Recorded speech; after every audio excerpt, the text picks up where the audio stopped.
కష్టాలా ఏంట్రా అన్నా? అవి కష్టాలరా? ఖరీదైన బైకులో తిరుగుతూ ఏసీ రూమ్ లో ఉంటూ వేల రూపాయలు గుడ్డలు డిజైనర్ గుడ్డలు వేసుకుని తిరుగుతూ రోజుకి 1000 రూపాయలు ఖర్చు పెట్టే నీకు కష్టాల గురించి మాట్లాడే హక్కు లేదు. కష్టాలు ఎలా ఉంటాయి, నిజ జీవితంలో కష్టాలు ఎలా ఉంటాయి నేను చెప్తాను, నువ్వు విను. ఈ రోజు నువ్వు స్కూల్కి వెళ్ళాలంటే 4 కిలోమీటర్లు, 4 కిలోమీటర్లు, రోజుకి 8 కిలోమీటర్లు నడవాలన్న సంగతి నీకు తెలుసా? నాకు తెలుసు. అన్నం అంటే జొన్నన్నం తినాలని, వరన్నం 6 నెలలకి వండుకుంటారని, పరమాన్నం వండినప్పుడే పండుగ అంటారన్న విషయం నీకు తెలుసా? నాకు తెలుసు. ఆడుకోవాల్సిన పశు వయసులో సరైన వైద్యం అందక బిడ్డలు చనిపోతారన్న విషయం నీకు తెలుసా?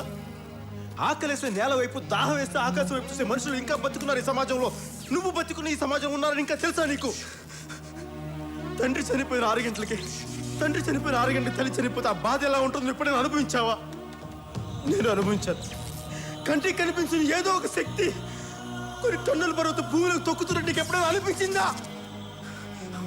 వయసులో ఉండగానే బాధతో భుజాలు కుంగిపోవటం ఎప్పుడైనా అనుభవించావా? నువ్వెప్పుడైనా అనుభవించావా? మనకి సమాజంలో బతకడానికి మన దగ్గర ఉన్న పేరు, మన దగ్గర ఉన్న అధికారం, మన శక్తి ఏది సరిపోదు. ఈ జనం మధ్య బతకలే దూరంగా పారిపోవాలి నీకు ఎప్పుడైనా అనిపించిందా? అడవి నీకు ఎప్పుడైనా అమ్మలా కనిపించిందా? తుపాకీ పట్టుకుంటే ధైర్యంగా ఉంటుంది నీకు ఎప్పుడైనా అనిపించిందా? బతకాలంటే ఇంకొకరిని చంపడం తప్ప మనం బతకలేమని అనిపించిందా? నాకు అనిపించింది. తుపాకీ పట్టాను, అడవిలోకి వెళ్ళాను, నక్సలైట్ అయ్యాను.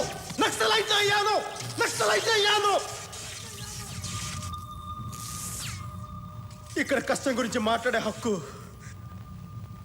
నాకు మాత్రమే ఉంది, నీకు లేదు. ఖచ్చితంగా నీకు లేదు.